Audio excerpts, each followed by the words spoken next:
먹고 살기 팍팍한 요즘 한 푼이라도 아껴보자. 인간이 살아갈 때 가장 필요한 게 의식주잖아요. 그렇죠. 그중에서 뭐가 제일 중요하다고 생각하세요? 저는 근데 먹는 거.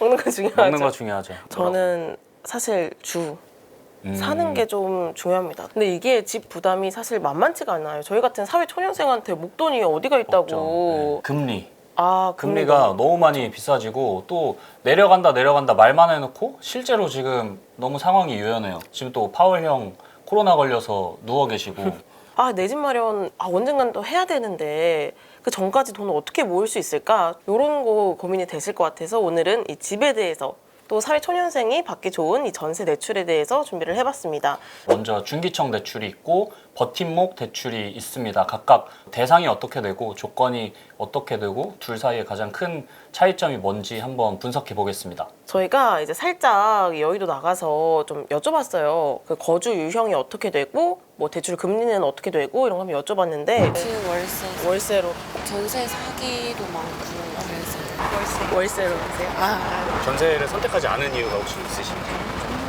보증금이 없어서 월세. 월세로. 전세 대출 금리가 너무 비싸져가지고. 너무 비싸서. 네네네.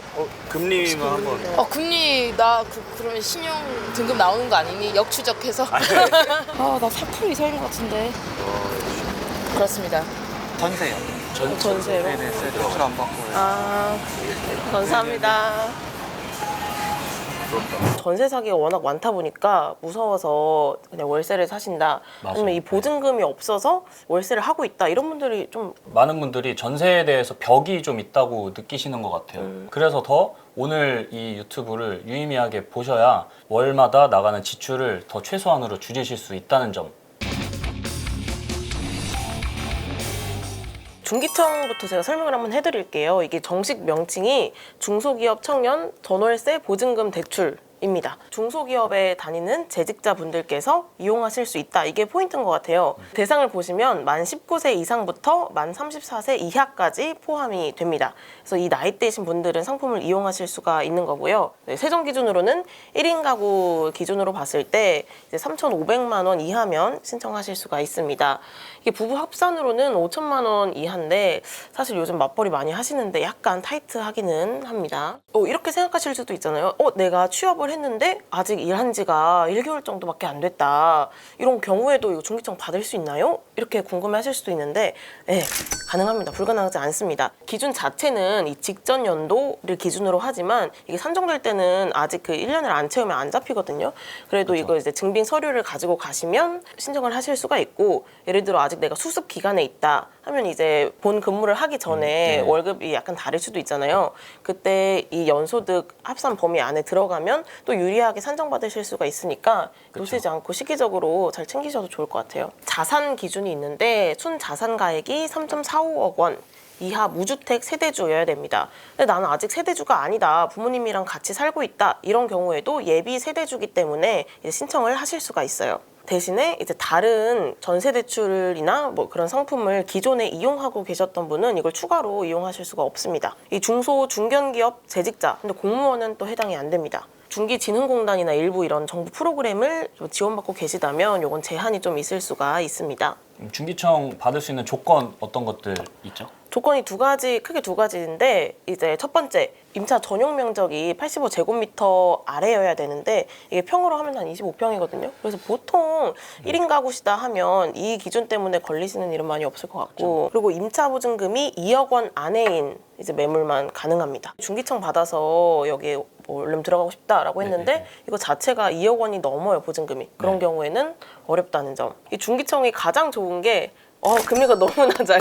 몇이나? 이건 1.5%입니다. 오. 그래서 이거를 환산을 해보면 1억을 빌리면 한 달에 12만 5천 원이 나가는 겁니다. 그래서 이제 대출 한도가 1억 원 이내에서 100% 나오는 겁니다. 그래서 제가 이제 들어가고 싶은 이곳이 보증금이 8천만 원짜리다 하면은 8천만 원까지 나오는 거고 내가 1억 원짜리다 하면 1억 원까지 나옵니다. 기간은 최초 2년을 계약하고 최대 10년까지 이용 가능하다라고 나와 있는데 저희가 은행에 한번 문의를 해보니까 최초 한 한 번은 연장이 되고 그 다음 연장부터는 청년 버팀목으로 전환해서 이렇게 안내를 좀 해주시더라고요. 그래서 이 부분도 정확한 건 이제 은행마다 이제 확인을 해보시는 게 좋을 것 같습니다. 그리고 이런 질문도 굉장히 많았어요. 제가 처음에 이 전세 대출을 받았을 때는 연봉이 3,500만 원 이하여서 대출을 받았는데 이후에 이제 뭐 연봉이 올라가서 초과가 됐다. 이제 나 중기청 끊기는 거 아닌가? 근데 그렇진 않습니다. 이제 처음에 연봉 3,500만 원 이하면 그 이상 뭐 이제 연장할 때는 이제 문제가 없고요. 대신에 보증금이 내가 1억 원짜리를 했는데 보증금 자체가 올랐어요. 뭐 이런 경우도 있을 수도 있잖아요. 그거는 이제 산정이 됩니다. 대신에 이제 원래 처음에 말씀드렸던 게 이 매물 자체가 2억 원 한도 안에서의 매물만 가능하다라고 말씀을 드렸잖아요. 근데 이게 올라서 뭐 3억 원이 됐다라고 했을 때 3억까지는 기존 대출이 그냥 연장이 됩니다. 자체 취지가 이 중소기업 청년을 지원해주자라는 거기 때문에 저희가 중소기업 재직이어서 대출을 받았는데 기업 자체가 대기업으로 바뀌었다라고 하면은 이제 제한이 됩니다. 이 중기청 대출이 금리가 엄청 낮아서 좋아요. 좋은 만큼 단점도 있습니다. 첫 번째 단점이 불확실성인데 없어진다 안 없어진다 이게 너무 자주 나오는 상품이에요. 1월에 발표한 내용 그리고 3월에 발표한 내용이 달랐거든요. 어쨌든 이렇게 자꾸 불확실성이 있기 때문에 내가 이 상품으로 대출을 받았더라도 다음번 연장 때 다른 걸로 갈아타야 될 수도 있어요. 두 번째는 최근 5년 사이에 집값 엄청 올랐잖아요. 그렇죠. 서울 기준으로 했을 때 보증금 1억짜리 전세 매물이 거주 조건이 그렇게 좋지는 않아요. 규모가 작은 집으로 가게 될 개연성이 굉장히 높다. 그래가지고 제가 준비한 거는 청년 버팀목 전세 대출입니다. 이 상품의 정식 명칭은 청년 전용 버팀목 전세 자금입니다. 저는 지금 청년 버팀목 쓰고 있는데 뭐 쓰고 계시죠? 이렇게 말하면 안 될 것 같지만 저도 사실 버팀목입니다. 그렇죠. 지금 가면을 쓰고 계시는 거예요, 우비 씨.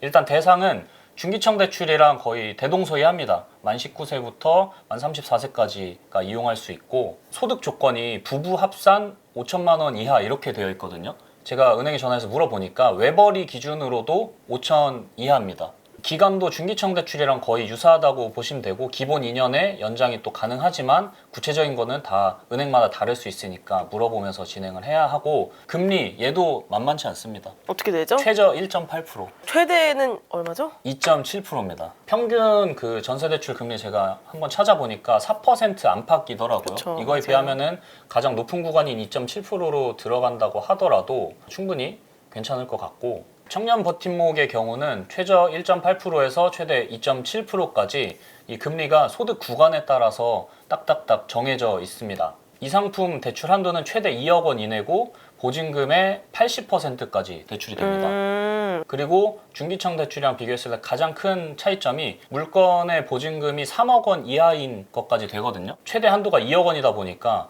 3억짜리 보증금 집에 들어가도 2억이 나오고요. 2억 5천짜리 보증금 집에 들어가도 2억이 나오고 2억짜리 들어가면은 1억 6천 나오고 이런 식으로 계속 네, 그 네. 80% 상한이 있다는 점. 장점은 지금까지 말씀드린 그대로인데요.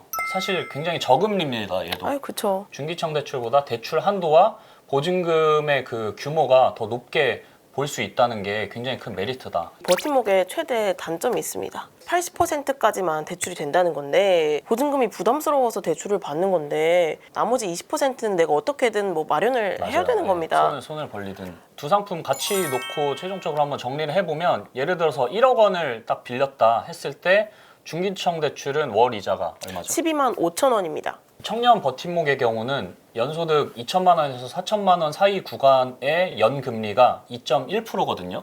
이걸로 계산을 하면 월 이자는 17만 5천 원. 두 상품을 동시에 받을 수 있는 사람이다 라고 했을 때 월 이자는 5만 원 정도가 차이가 납니다. 오늘 두 상품에 대해서 간략히 좀 설명을 했는데 내가 뭐 사업자가 있냐 없냐 아니면 뭐 HF냐 허그냐 해가지고 세부적으로 따지고 들어가면 굉장히 복잡하거든요. 그래서 헷갈릴 때는 은행에 가보는 것도 방법이다. 저는 반전세식으로 이번에 집을 맞춰서 들어갔거든요. 만약에 지금 내가 들어가고 싶은 전세 물건이 뭐 한 4억에서 5억이다. 이런 경우에도 청년 버팀목으로 반전세를 활용하면 좀 돌릴 수 있는 방법이 있으니까 중기청 대출 같은 경우도 2억 원까지만 그게 됐었지만 3억 5천짜리 집에 들어가고 싶다. 그럼 집주인이랑 아니면 부동산이랑 최대한 얘기를 해서 반전세식으로 맞춰 나갈 수가 있습니다. 저도 이제 준비를 하고 버팀목으로 들어가면서 몰랐던 게 저는 고정금리인 줄 알았는데 이거 변동금리예요.